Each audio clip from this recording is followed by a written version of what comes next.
Hey there, this is Bill Adams' property, August 25th.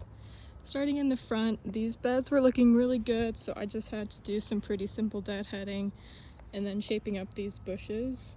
And I fluffed the soil with my hand rake.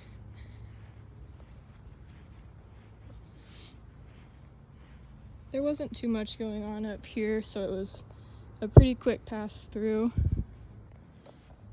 But I did clean up the border around this barrier here since it was getting a bit weedy.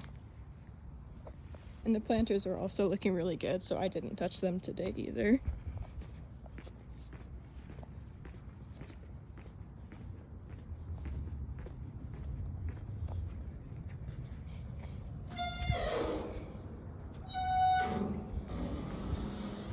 Here in the back, I spent some time cleaning up all of the needles in this garden bed and then doing some weeding and fluffing as well.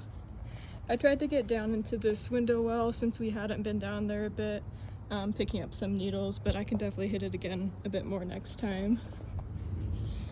I think next time we could also clean up this edge a bit since I didn't have time to get to that today. Under here there were 3, I think, laurels that we decided we would be pulling today since they hadn't made a comeback no matter how many times we had watered them.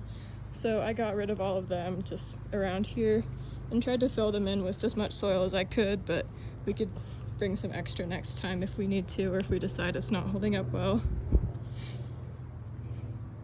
With this bed, I just did some simple weeding as well.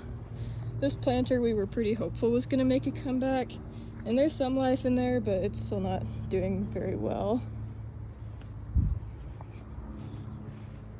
Over in this bed, I did some deadheading of the lilies especially, and fluffing, and then cleaning up debris since these trees had dropped a lot of leaves around. The dogwoods in here aren't looking great. I think they've been on a pretty steady decline. It might be the amount of water they're getting, or maybe they're just in a bad place. We'll see if they make a comeback as soon as it starts getting a bit cooler.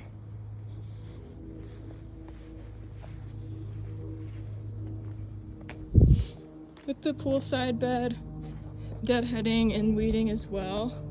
I wanted to get to this little yellow tree right here, but the wasps on it are pretty bad, so I didn't want to get as close to it as I needed to. And the rose bushes are still pushing some blooms, so I trimmed back the ones that were dead, and we can trim a few more next time. I also ended up cutting one of the palm leaves since it was pretty much completely brown by now. I trimmed up a bit of the ivy here that was sticking out weirdly, but overall didn't get too much time to touch this part of the garden. The poolside planters, this one is looking pretty nice. The one down there isn't looking as nice, but the ivy at the bottom is still going pretty strong. The wasp nest in this lamppost is what's giving all the wasp problems, especially in the poolside bed. I'm not sure if there's something that we could bring to deal with it next time, since it's been here for a while and they're getting pretty persistent. Along the side here, I did some weeding and then debris clearing since cutting the lawn had left a lot of grass and stuff by the little trees here. Up in the corner, there was a pretty big set of mushrooms that were growing off of the roots of this aspen tree that I had to dig out. The tree itself is looking fine, so hopefully we won't see too much mushroom growth in the future. But the flowers and the ground cover back here is looking really nice, so I left it mostly alone. And I didn't get a chance to go to this side bed here, but it's looking nice. There's not very many weeds besides a few little tree starts that we can grab next time.